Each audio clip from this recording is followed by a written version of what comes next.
জি, আসসালামু আলাইকুম। সবাইকে কেমন আছেন? আশা করি সবাই ভালো আছেন।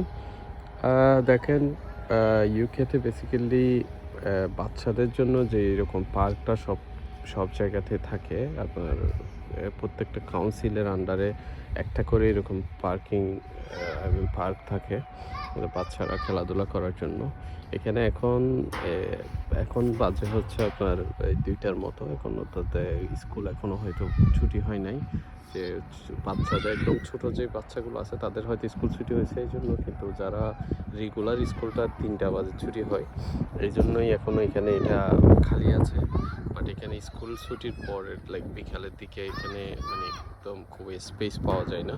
তো এরকম পার্ক একটা মানে প্রত্যেকটা ইউকের প্রত্যেকটা মানে কাউন্সিলের আন্ডারে প্রত্যেকটা ইয়াতে থাকে। এখন এই যে কয়েকটা কয়েকজন বাচ্চা আছে, ২-৩ জন। তো তার মধ্যে আমার মেয়ে সহ ৩ জন এখানে বাচ্চা আছে।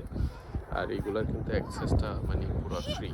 আর বাংলাদেশে হলে তো এটার জন্যই দেখা যাচ্ছে আমাদের অনেক টাকা এখানে ঢোকার জন্যই একটা অ্যামাউন্ট নিয়ে নিত। 20, 40, 50 টাকা এরকম নিয়ে নিত। তো এটা হচ্ছে বেসিক্যালি একদমই ফ্রি অ্যাক্সেসে এরকম। এখানে এটা সবার জন্য অ্যাক্সেস আছে। ইউকেতে এটা হচ্ছে একদম খুবই কমন। প্রত্যেকটা ইয়াতে এই যে মাঠের সাথে এটা একটা প্লেগ্রাউন্ড, সব কিছু বাচ্চারা খেলাধুলা করে।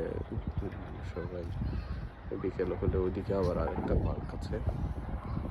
এটা একটা পার্ক। আবার ওইদিকে ওই সাইডে ওই যে ফুটবল থেকে শুরু করে সবাই খেলতে পারে। ওই যে যদি আপনারা দেখতে পারেন এখানেও এই যে বাচ্চাদের খেলাধুলার জন্য পার্কটা আছে। তো আপনাদেরকে দেখালাম। এটা বেসিক্যালি ইউকেতে খুবই কমন। যারা ইউকেতে থাকেন তারা জানেন খুবই কমন আর কি। আপনাদের সাথে শেয়ার করলাম বাচ্চাদের পার্কটা।